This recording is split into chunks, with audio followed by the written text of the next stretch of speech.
like to thank my dad for always being there and for being my never-ending ATM machine. Love you, Dad! Magtataka na tayo. Bakit naman ganito? Kakain lang? 759,000 pesos? Ang liit ng mahula natin eh. 759,000. Shit! Nagpapanik ako, shit. Nanginginig ako, sis, oh. Barya. Kapag inugat mo kung ano ang kanilang puno, ay talagang makikita po naman natin na questionable ang dahilan kung bakit sila ay mayaman at marangya.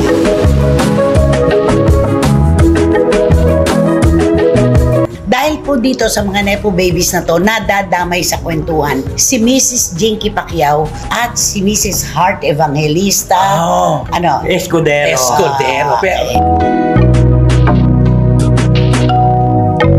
Veteranang kolumnista na si Christopher Min nagulat nang madamay sa korupsyon sina Heart Evangelista at Jinky Pacquiao.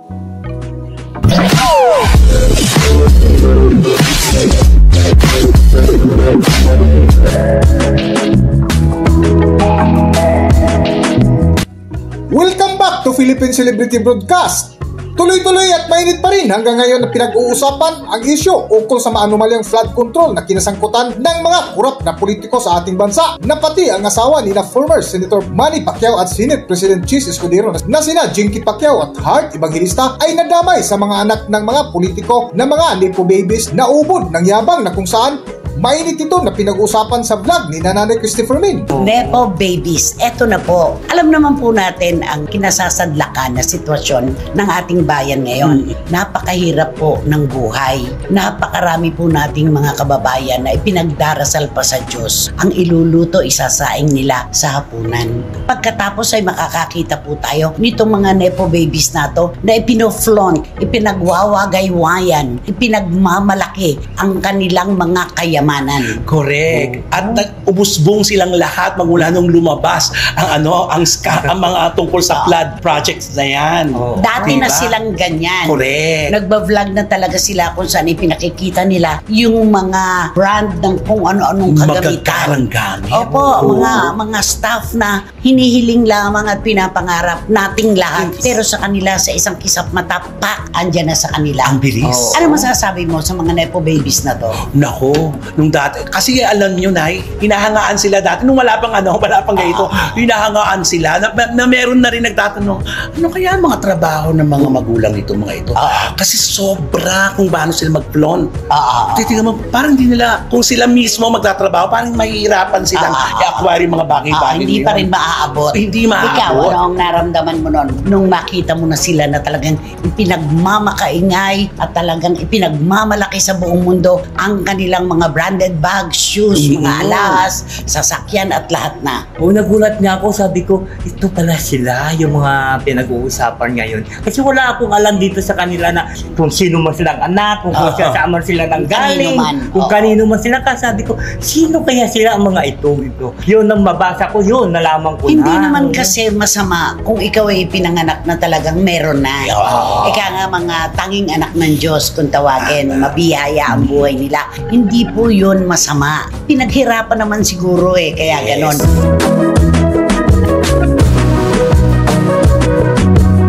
Sa patuloy nga ng mainit na paksa ni Nanay Christopher Min ay napag-usapan nila muli ang mga anak ng mga politiko na walang pakundangan kung gumastos na tinawag ngayon na mga Nepo babies na nakita natin at naging saksi tayo sa mga naganap ng matinding korupsyon sa ating bansa na kinasangkutan ng mga politiko. Pero sa panahon po ngayon, mga kachika, mga kapatid, nakikita naman po natin at nagiging saksi tayo sa kung ano-anong anomalya na nagaganap sa ating bayan, lalo na sa hanay ng mga politiko at ng mga mangangalakal, mga businessmen, mga contractors.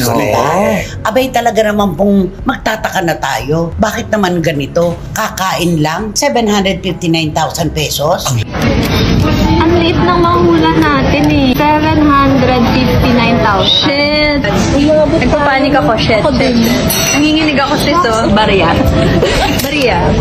Sorry. Kami na to. Gaano kaya karami yung kinain nila? Ano yung sabi mo kung nandun ka? Alam mo kung nandun ako, di ba, pinapakita kasi sa video yung mga ino-order nila. Sabi ko, nako, sana nandun ako kasi para i-Sharon Cuneta ko lahat yun. Oo, isa-Sharon Babalutin daw ko talaga niya. yun. Pero ang lala naman kasi, sobrang lala. Sila ngayon ang talagang pinupuntuhan, nakatutok ang mga kamera sa mga kabataang ito na kapag kinuha mo talaga yung inugat Ugatin. mo, Oo. kapag inugat mo kung ano ang kanilang puno, ay talagang makikita po naman natin na questionable ang dahilan kung bakit sila ay mayaman at marangya. Correct, nanay. Kaya lahat ng mga lumabas na mga pangalan at sinabi natin, di ba, hinahangaan dati yan. Ngayon, hindi na sila hinahanga. Dati, inspirasyon. Inspirasyon. Ngayon, desperasyon. Correct. Ganyan ang nangyayari ngayon, di ba? At saka di ba, ngayon, nagsasalita rin yung mga kanilang mga magulang na wag daw masyadong ibas si, kasi daw nagkaroon ng anxiety, nagkaroon ng stress. Ay sabi ko nga, ay paano naman kami pag umulan, hindi lang anxiety at saka stress ang naaabot namin, di ba? Lumalangoy kami sa baha. Alam mo yung mga kwentong ganyan, syempre palalabasin nagkaroon ng anxiety, sleepless nights, akala mo nasa korte, di ba? Nalungkot, nagkaroon ng depression, mauuwi sa mental health. Diversionary tactic po yan. Natural lang po na nangyayari yung ganyan. Kapag ka pinupupog na talaga ng taong bayan sila, sana po, pinangaralan nyo rin ng inyong mga anak at apo na huwag masyado mag-flaunt o magyabang o magpakita ng inyong mga kayamanan. Sa ibang bansa, hindi yan tinotolerate yung mga ganyan. Kahit sa mafia, may pagkakataon na yung mga miyembro ng pamilya, asawa, anak, apo, hindi pwedeng mag-shopping. Hindi talaga mag-shopping dahil matututukan sila. Itinatago nila yan, di ba? Dahil may magtatanong kung saan ang gagaling yung pinang-shopping nila, di ba? Ang mga Pilipino pa naman ngayon, nakita nyo naman po, isang bag, meron kagad, kwento mo, dahil ikaw nagbebenta ka naman. Di ba pag nagpo-flaunt sila, malalaman kagad ng mga Pilipino, lalo na yung mga netizens Yung natin, mga pwede nila. kung magkano ang halaga ng kanilang mga suot-suot. Dolyares, i-convert sa peso. Isipin mo, pumapatak na 1 milyon isang bag, lampas 1 milyon, isang pirasong bag. Isipin mo na wala siyang trabaho, walang trabaho yun. At questionable ang pinagkukunan. Correct. Diba? Kaya lang naman ito na lumabas ng ganito na kasi nasa liksik na ito pala, ano pala, apo Anak pala pala to, siya nito. pamangkin, Apo, ganyan. ganon. Sa dugtunga ng ibinahagi ni Nanay Christopher Min, natuto kung ang anak na natin ang pinitik ay masakit bilang magulang, ngunit responsable rin ng mga magulang kung paano palakin at paano turuan ng tama ang mga anak. At saka, tama po, kapag ka ang anak na natin ang pinipitik, masakit yan sa magulang. Masakit talaga yan. Pero dapat, sa umpisa pa lamang, tinuruan nyo na ang inyong mga anak na, simple lang kayo. Tama. Diba? Huwag nyong ipagkalat at huwag nyong ipagmakaingay ang kung anumang meron tayo. O pwede naman kayong mamuhay ng maayos, diba? O ngayon, ano nangyayari? Kahit pa pinaghirapan nyo, yung bag mo, yung sapatos mo, at kung ano-ano pa, anong iisipin ng tao? Dahil questionable ang ugat, questionable ang bunga. No. Kahit hindi, wala sa pahimakas na, wala man lang sa inisip mo na, naku, ayoko mag-post. Kasi nga, wala kayong alam. Wala tayong alam lahat. Totoo yan. At saka di ba, alam mo, sabi pa ng isang na po baby sa thanks po my dad for the Andre ATM. I would like to thank my dad for always being there and for being my never-ending ATM machine. Love you, Dad! Andre ATM daw. Tapos, ang sasakyan nyo, 3 sunod-sunod, 2 lang kayo nasakay. May mga chopper pa kayo, may mga eroplano. Sana bumaba din kayo ng tingin. Mula doon sa sinasakyan yung eroplano, tumutok kayo sa ibaba para makita ninyo kung paanong ang isang Pilipino ay nagsisikay, ang mga manggagawang Pilipino. Hirap na hirap sa pagtatrabaho. Kulang ang kanilang sinusweldo. Baha, kaliwat kanan. May mga dike na gumuguho. Pati nga, ghost. Pati. Ghost project, pinagkakitaan. Dire mo yun, nakakakuha ng pondo kahit wala. Patay na proyekto. Nakakuha ng pondo, wala naman palang pondo. At mismong si PBBM ang nakapagpatunay na nakuha na ang pondo, nabayaran na ng gobyerno, wala naman pala yung proyekto. So patay ito na pinagkakitaan.